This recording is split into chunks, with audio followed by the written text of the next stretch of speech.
समाजवाद यह है कि समृद्धि के शिखर पर बैठे हुए द्वारिकाधीश भगवान कृष्ण, और जब उनका वो मित्र सुदामा, जिसके पास ढंग के कपड़े नहीं थे, जो फटे कपड़े पहन के गया था, जिसके लिए सुदामा चरित्र में लिखा है धोती फटी सी लटी दुपट्टी और उपाय उपा नहीं को नहीं सामा, और द्वार खड़ो एक दुज दुर्बल एक रहे चकिसो वसुधा अभिरामा, और पूछत दीन दयाल को धाम पतावत आपनो नाम सुदामा। उस पे द्वारिकाधीश स्वयं आकर एक गरीब व्यक्ति को, मतलब कहां आप समृद्धि के शिखर पे हैं और कहां उस गरीब के अपने उसके सिर्फ पैर ही नहीं धोते हैं। अब कहा तो यह जाता है कि उनके आंसू इतने आए तो उस कृष्ण के लिए कहा गया कि वो सुदामा को देख के कहते हैं ऐसे जो हाल बिवाइन के पग कंटक जाल लगे कि नि जोए, हाय महा दुख पायो सखा तुम आए इते न किते दिन खोए, और देख सुदामा की दीन दशा करुणा करिके करुणा निधि रोए, और पानी परात को हाथ छुए नहीं नैनन के जल सो पग धोए। अब बताइए कोई समाजवाद की बराबरी करेगा?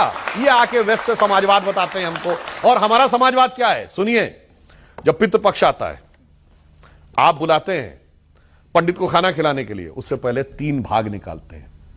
कौन से? एक कौवे के लिए, एक कुत्ते के लिए, एक गाय के लिए। किस लिए? क्यों? गाय सबसे सम्मानित पशु, कौवा माना जाता है गंदगी खाता है, तो आपने उस पूरी चेन में 2 को लिया। और कुत्ता क्यों? वो शमशान के देवता भैरों का वाहन है, मृत्यु का प्रतीक। अरे क्या समाजवाद सनातन को सिखाएंगे? अरे जो चींटियों के लिए भी दाना डालते हैं, जब खेत में पहला वो मिलता है गेहूं तो कहा जाता है वो चींटियों के लिए डालो, जब गेहूं गूथा जाता है तो कहा जाता मछलियों के लिए डालो, और जब रोटी बनती है तो पहली रोटी गाय को खिलाओ, और उसके बाद जो रह जाए तो कोई गरीब आ जाए उसको खिलाओ। इसीलिए मैं कहता हूं जो प्रधानमंत्री जी ने कहा है ना, ये मैकॉले के माइंडसेट से बाहर निकलने की जरूरत है। अगर असली समाजवाद है, असली समानता है पूरी दुनिया में, जो कहते हैं सर्व खल मिदम ब्रह्म, वो सिर्फ हिंदू धर्म और सनातन में है। मगर मेरा कहना है विपक्ष वाले देखते हैं कब समझ में आता है।